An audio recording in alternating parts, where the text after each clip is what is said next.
Buenos días.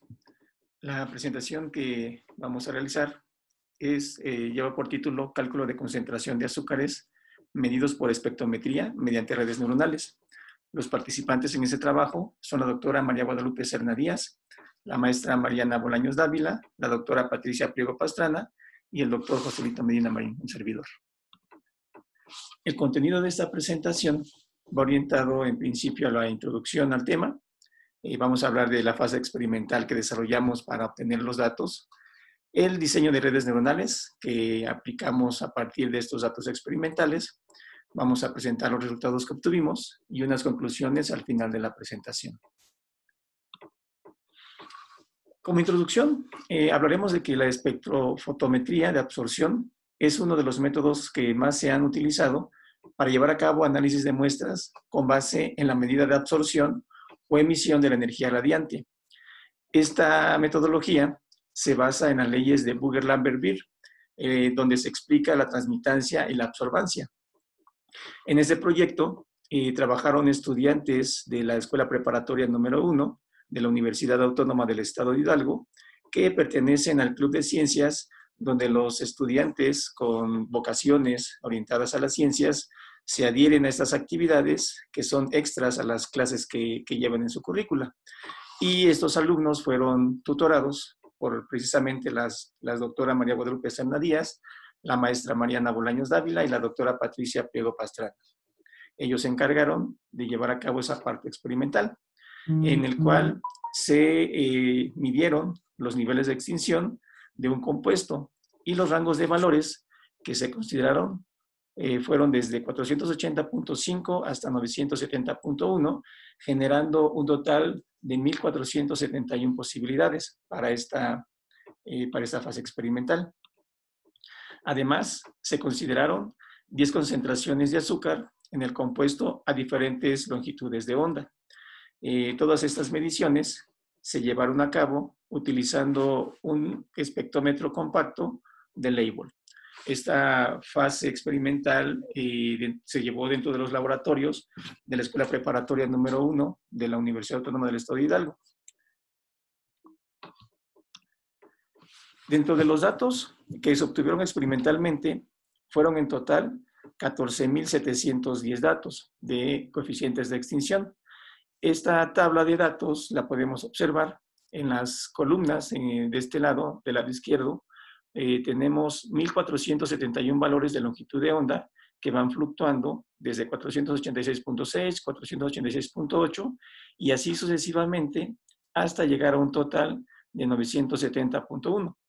En el caso de las concentraciones de azúcar, se tomaron 10 valores diferentes.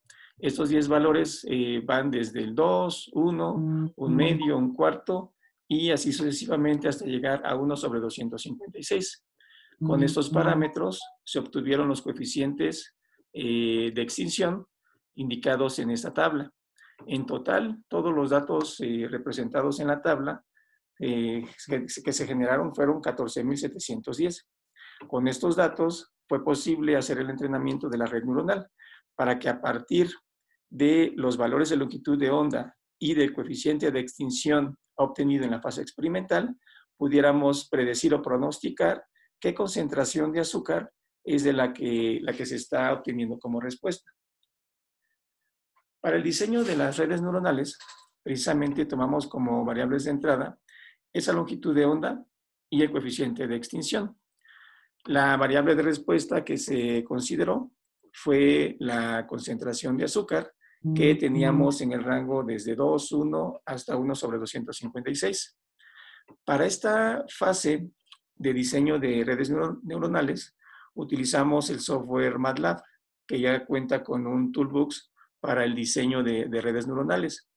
Sin embargo, fue necesario encontrar una red neuronal que tuviera una capacidad suficiente de predicción y pudiéramos tener cierto margen de confianza al momento de obtener esas predicciones.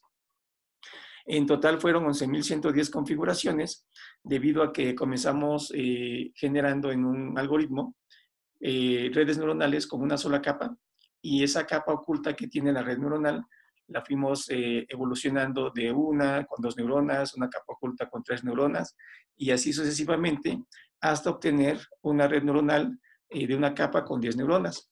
Posteriormente, aumentamos el número de capas a dos capas ocultas, y de la misma forma fuimos cambiando o haciendo las combinaciones correspondientes para que tuviera la primera capa una neurona, la segunda capa una neurona, luego la primera capa una neurona, la segunda capa 2 neuronas, y así sucesivamente hasta llegar a las combinaciones para las 4 capas ocultas, desde 1 a 10 neuronas para cada capa, y así obtenemos 11.110 configuraciones. De todas estas configuraciones, se buscó aquella que tuviera un mejor rendimiento. Este rendimiento lo podemos medir a partir del valor de la R cuadrada. La que mejor rendimiento obtuvo fue de 0.8556 y la configuración fue con las dos variables de entrada que habíamos indicado. Tenemos en la primera capa oculta 7 neuronas, en la segunda capa oculta 10 neuronas, en la tercera capa oculta 10 neuronas también, y en la cuarta capa oculta se generaron 9 neuronas. Con esta combinación pudimos obtener un valor de R cuadrado de 0.8556. Bien, como conclusiones, podemos indicar que la red neuronal que obtuvimos la podemos utilizar para llevar a cabo predicciones de las concentraciones de la muestra a partir de valores de extinción y de la longitud de onda. Además, podemos observar que el uso de redes neuronales para hacer modelación de fenómenos físicos es muy apropiado, ya que las relaciones entre las variables que se encuentran presentes dentro de un fenómeno físico pueden llegar a interactuar e incidir en la respuesta que se estima o que se espera obtener.